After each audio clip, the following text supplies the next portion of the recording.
Good evening, folks.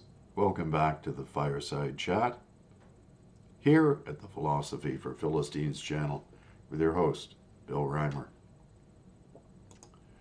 I have an important one this evening, and one in which I will invite you toward the end of this podcast to all make a pledge with me, a pledge that I will make with you, a pact, if you will. So let me begin. There is a very grave yet popular misconception that citizens are unparticipating victims of authoritarian government and that they played no role in creating their tyrannical leaders. Yet the diametric opposite is true. There is not a single oppressive regime which has ever existed which didn't reflect the zeitgeist of the people. Not one. Which is why the prevalent postmodern idea that all societies are of equal value and equal moral integrity is utter nonsense. And the proof that postmodernists do not believe their own rhetoric is provided by the fact that they invariably label our culture as a patriarchal tyranny, a tyranny which only their woke social justice can address. They aim to accomplish this via a glib sleight of hand, by handily ignoring the fact that the West has created the freest, most upwardly mobile, prosperous, and just societies which have ever existed in the entire recorded history of humanity. My ancestors, yes, those who represent the white patriarchal tyranny that postmodernists despise, were very wary of unrestrained immigration because they understood these principles fundamentally. Our immigration policies are the result of women gaining political clout who are far too soft-hearted to understand that adults are not victims, but rather participants in their own demise.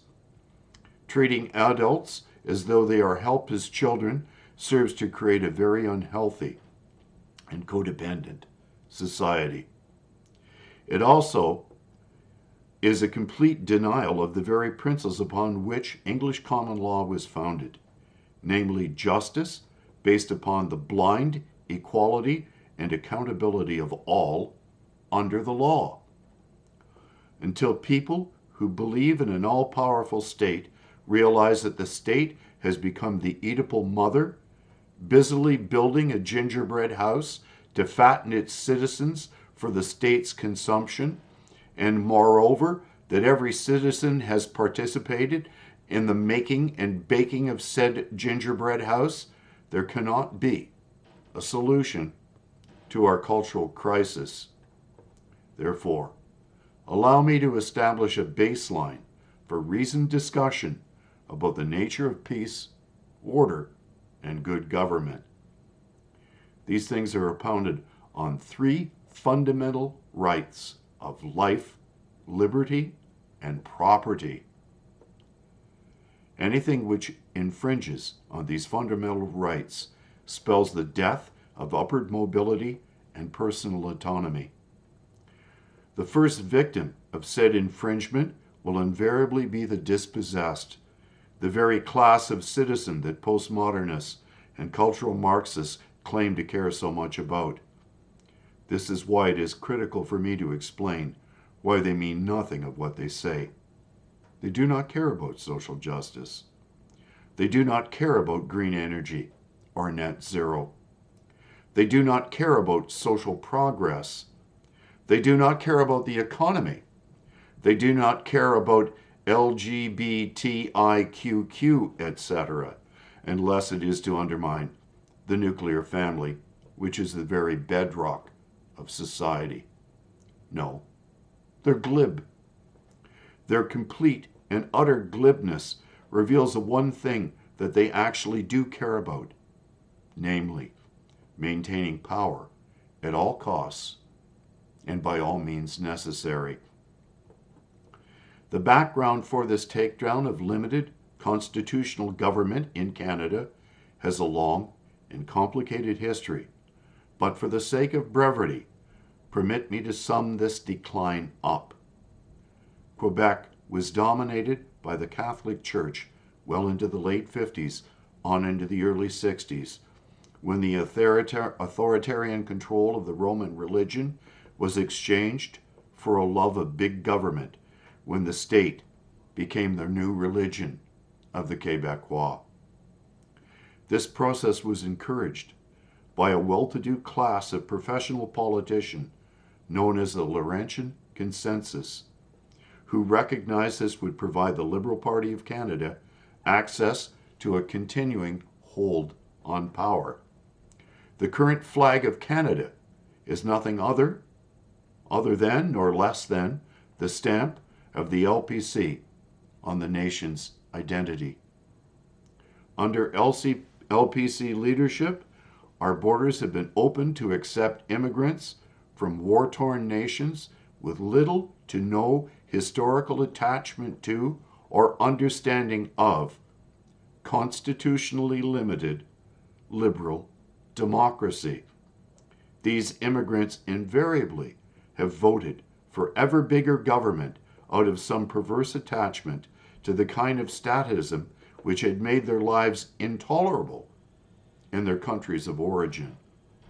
At the same time, our economy has been manipulated through state control to make it virtually impossible to have one sole breadwinner per household, thereby forcing women into the job market, leaving tiny tots under the care of state-funded daycare and schooling. This process was also accompanied by sexual liberation and abortion on demand. Ironically, the state then claimed that there were insufficient Canadians entering the workforce, which only drove increased immigration, while doing little to ensure immigrants were being assimilated into the Canadian way of life. The result of this failure has been an increase in crime, as well as a form of ghettoization, where immigrant communities have flocked together to keep as much of the culture that they had left behind intact. Since these communities invariably view the LPC as sympathetic to their way of life, they support the LPC's ever-increasing statism. Simultaneously, these efforts were supported wholeheartedly by the NDP, whose only criticism of the LPC has been that the Liberal Party has not gone far enough in expanding the size of the state and its control over its citizens via ever-expanding social welfare programs and bureaucratic gatekeepers. It goes without saying, this left conservatism outside of mainstream politics, which is why the LPC has dominated Canada's zeitgeist.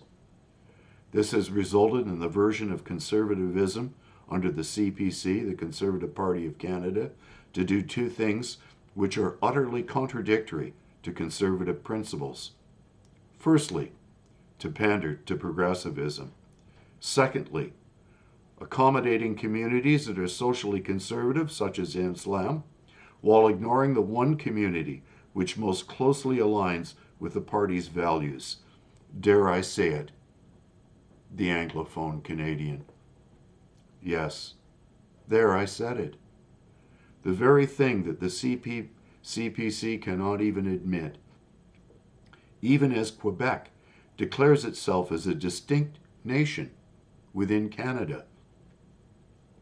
This is the only reason so many Canadians, this is the reason, not the only reason, but this is the reason why so many Canadians are disillusioned by Ottawa.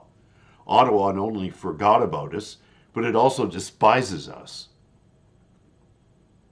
It hasn't answered to Anglophones in years, while at the same time has had the temerity to call us names, label us as intolerant bigots, and destroy the very economy that we and our fathers and mothers worked so diligently and forthrightly to build. Anglophones have grown disgusted by Ottawa's pandering to an unworkable ideology which is eroding the very foundations of peace, order, and good government, upon which this nation was founded. we will take our country back from ideologues who have begun to practice a species of authoritarianism that our fathers were sent off to war to fight and die to end.